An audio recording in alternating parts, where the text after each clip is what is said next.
Hello and welcome. This is Corey from the BachScholar YouTube channel and the wellroundedpianist.com. I have a treat for you today.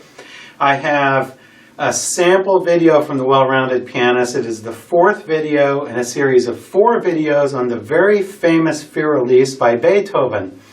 I will teach you how to play this piece from beginning to end. It is especially made for intermediate level pianists who have maybe been playing a couple years or so, or maybe less, and really want to learn FÜR ELISE. You cannot not learn this piece using my method. I go over the entire piece with an overhead camera view.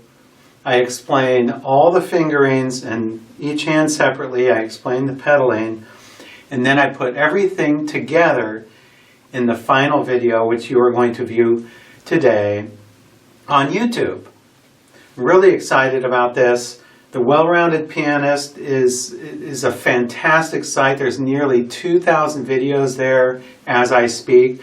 I upload new content weekly. On YouTube, I do not upload content weekly. I don't have a schedule for YouTube, but I do have a schedule I follow for the Well-Rounded Pianist. So if you want to learn piano at any level or any age, go over to the Well-Rounded Pianist, and I invite you to join one of our membership levels. So without any further ado, here is the 4th and final video from my teaching series on Beethoven's FÜR ELISE. It's an hour and 18 minutes. That is all 4 videos total, an hour and 18 minutes for just a 4-minute piece. It's really incredible. So sit back and learn about FÜR ELISE from this 4th and final video. If you like it, go over and sign up. Until next time.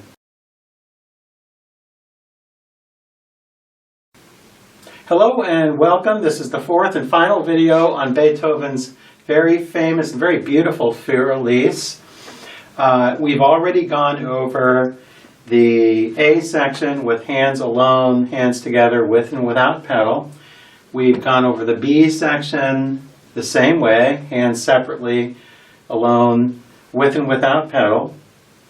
And we've gone over the C section both the same way, both hands separately, with and without pedal, from an overhead camera view. So it's really almost impossible for one not to learn this. This is especially made for intermediate level pianists. You don't have to be super advanced to play FÜR ELISE, although there are some challenging places in here. So the purpose of this video, the 4th video, is, we've gone over the whole thing already. So the purpose of this video is just to put everything together from beginning to end, and I'll offer some final comments on how to practice it and what to look out for. The first thing I want to do excuse me, is I have a website open here, FÜR ELISE, on Wikipedia. I don't know if you can see that from here. It might be too bright, but if you want to learn more about the history of the piece, I would highly suggest going to Wikipedia and typing in FÜR ELISE and reading a little about the history of it. They're not certain who it was dedicated to. One of 3 women is a possibility, although scholars debate on that. Also, there is some debate on some notes in like the final chord, which I'll mention when I go through the piece. So, it's not, everything isn't totally in stone, but it's pretty certain, 90% certain that, Beethoven meant what he wrote. And what's on the page here, what I have in front of me, is what Beethoven wrote. I have a link down below the video where you can download this sheet music for free. It's a Breitkopf and Hertel edition from 1888, I believe. FÜR ELISE was composed in 1810, so it actually was discovered and published like about 40 years after Beethoven's death. So it was never published during Beethoven's lifetime. It was sort of rediscovered, or I think discovered for the first time in around the mid 1800s or so. you can read more about it on the history of FÜR ELISE here. I think that's interesting. So before we start, I just want to point out that this is Beethoven's score. It's not edited.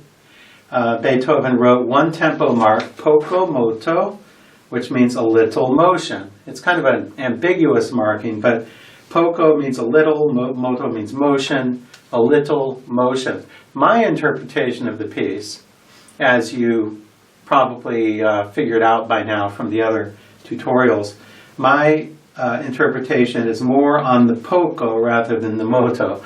It's on the little rather than the motion. I think, it's my opinion, that most pianists play this too fast. One of the reasons is because as time has gone on and it has become really familiar, almost over-familiar to pianists and teachers and the public, that people just don't treat it like it should be treated. It's sort of, it's that sort of cookie cutter approach that I mentioned in my one of my other videos. You might want to look up cookie cutter pianists, where I talk about everyone just copies everyone. Well, the average tempo for this is around 120.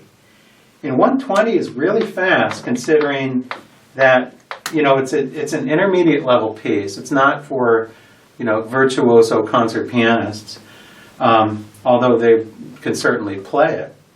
But when you get to the B section, when you get to this,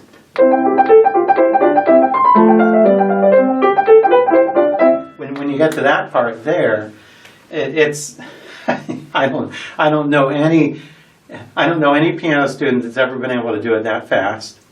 So unless they're highly gifted or a child prodigy, that's 120.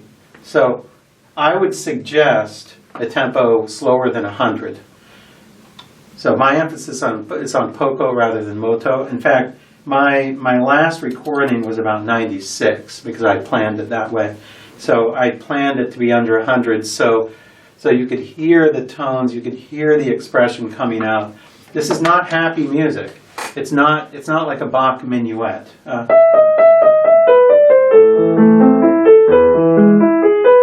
It's not like, that's sort of a happy minuet. And a lot of pianists and students play it as if it were sort of an upbeat, happy kind of minuet style. And that, I think, isn't appropriate for it. Beethoven wrote you can read a little about the history here. Beethoven wrote this piece for, I'm assuming it was a love of his that he was never able to have a relationship with or never able to marry. And it's a very romantic, kind of introspective or introverted, introspective kind of piece. So we need to approach it that way. That's the way I approach it. Also, as I play it through, bear in mind that I'm playing slower. Almost all my tutorials are slower than up to speed. So I go usually around 10 to 15% slower when I demonstrate than if I were to perform it. So, without any further ado, let's start here and go through it, and I'll offer some final comments. And of course, if you want to learn the piece, go to the Well-Rounded Pianist and sign up if you're not signed up already, and learn it from the overhead view. It's probably, I would say, over an hour worth of tutorials just on a 4-minute piece.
take a little retard.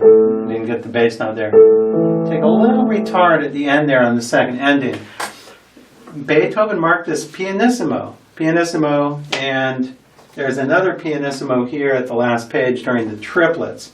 It is a very soft piece. You want to be on the surface of the keys, never mash the keys down with force. It is very, like I said, an introspective, almost melancholy type of piece that is really beautiful. You know, and I've taught this many, many, many times. I've played it a million times, and I'm not sick of it yet. As I pointed out in other tutorials of mine, I'm just not. I'm not sick of it. You know, most piano teachers, I think by now, oh, they dread FÜR ELISE because everybody wants to play it. But I really love this piece. Now, let's go on to the B section. I would suggest not going, in tempo. I would suggest holding back in tempo, playing a little portato or portamento. That means that we're going to put pedal on. We're going to play it sort of staccato with fingers, but we're going to connect it with a pedal, the damper pedal.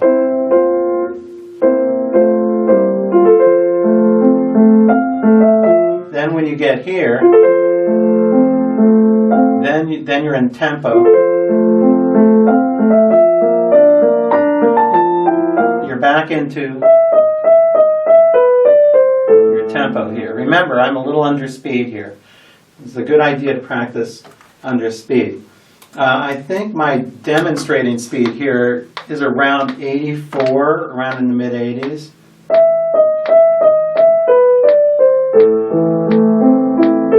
Around there, that's a good practice speed. Now, going on into the B section.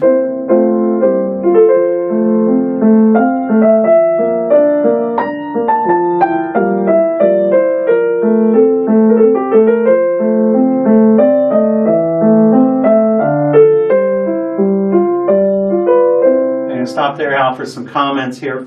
The first thing is, as I mentioned in the other one of the other tutorials when I was going over this from an overhead view, is you want to do finger pedaling or over legato here, like this. I want to practice really making it as smooth and over connected as you can in the left hand. And make that really soft so the right hand comes over. So you want to work on that balance. Another thing that I want to say is there is no turn here. Many editions have a turn added there. Beethoven didn't mark a turn. So this is the original edition here. Actually, it's a Breitkopf and Hertel based it on the original edition, which was done a few years previously. And so Beethoven didn't mark a turn here, although later editions have a turn for some reason. So if you're struggling with that turn or that ornament, don't worry about it because it's not there. So now we're on to the 30-second notes here.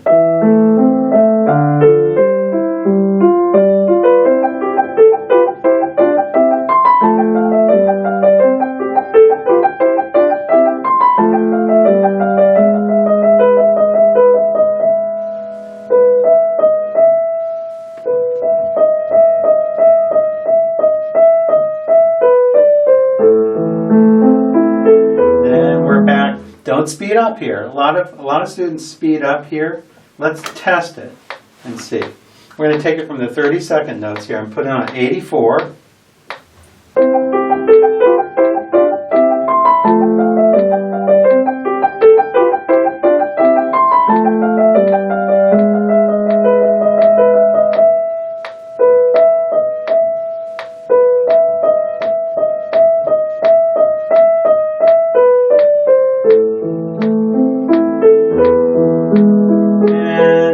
Back to our original speed.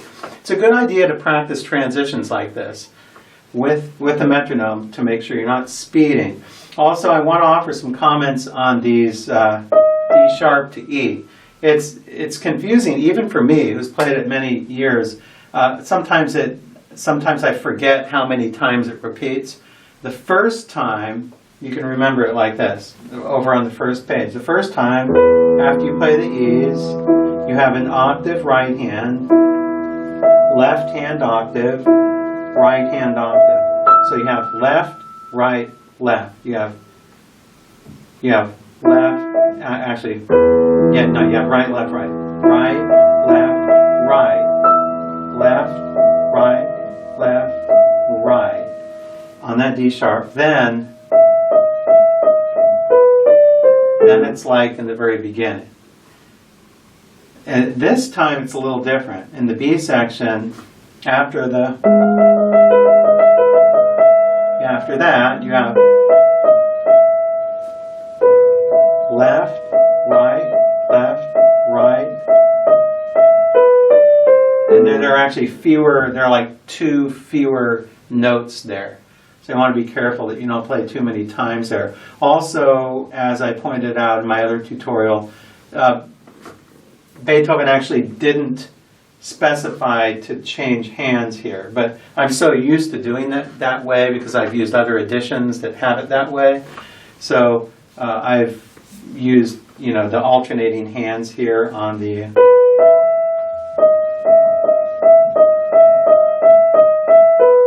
I like the feel of the alternating hand. So you can experiment with that. Now we're continuing.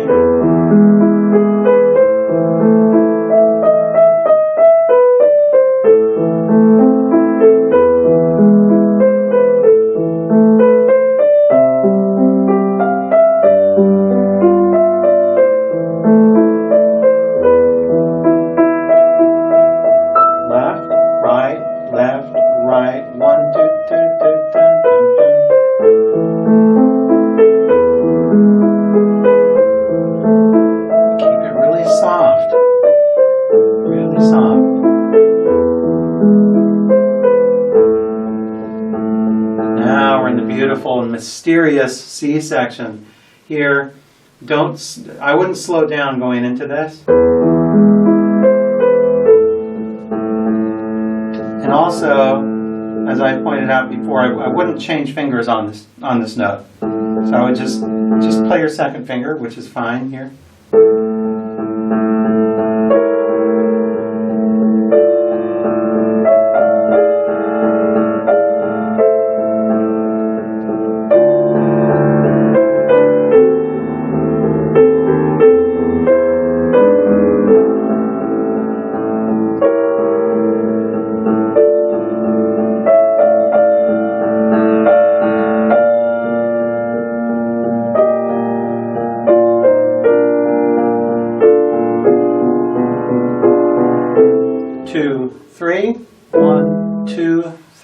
Really count there. Really count. Let's test that with a metronome.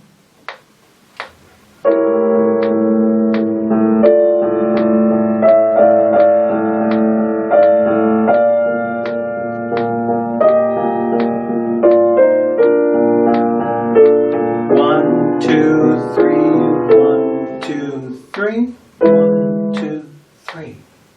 You can also use a little pedal there. One pedal.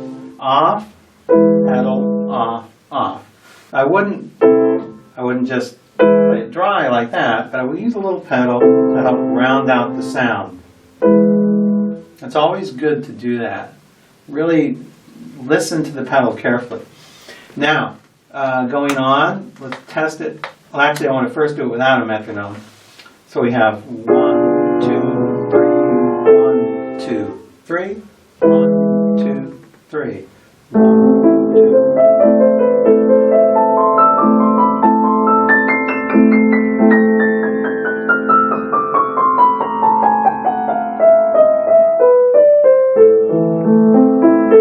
Now we have our transition back to the duplets. It goes from triplets to duplets.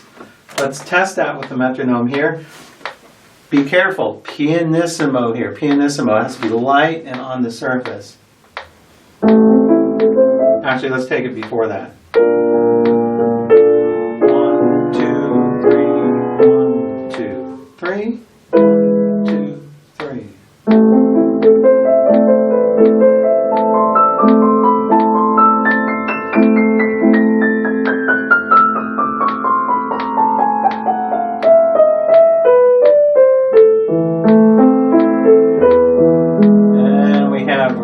Back to our original speed. Actually, it's the same speed. It just seems like it slows down because he's going in 2 notes instead of 3 notes per beat. Then we go through, you've heard this before, it goes into the A section again.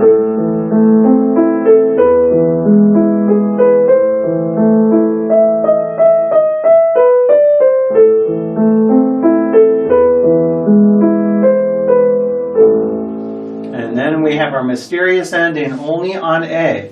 Beethoven only marked A. He didn't fill in the third like many editions do later. You can read the Wikipedia article to find out why they do that.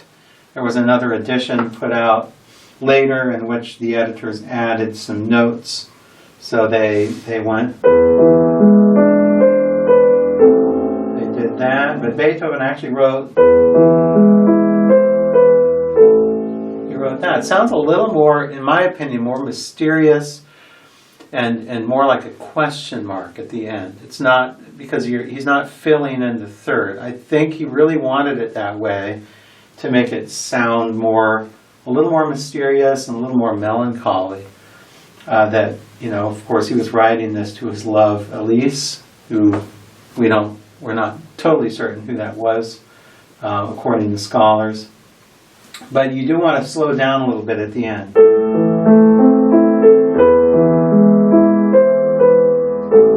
And use pedal. So the general rule when you use pedal at the ending of pieces, and this is a general rule for just about any time you use pedal at the end, is you want to, I'll do it slow. You want to change the pedal with the chord, or note, or chord. You want to hold it with pedal. Release your fingers first, then release the pedal. Okay, don't do this. See, if you release your hands and the pedal, if you release your hands and pedal at the same time, it sounds too abrupt. But if you do this,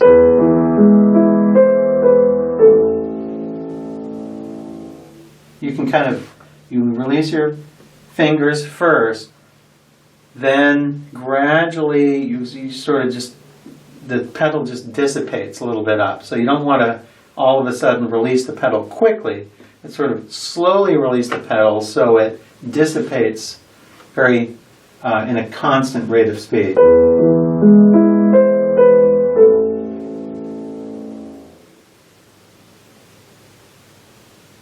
I think you can hear a difference. Experiment a little bit with that.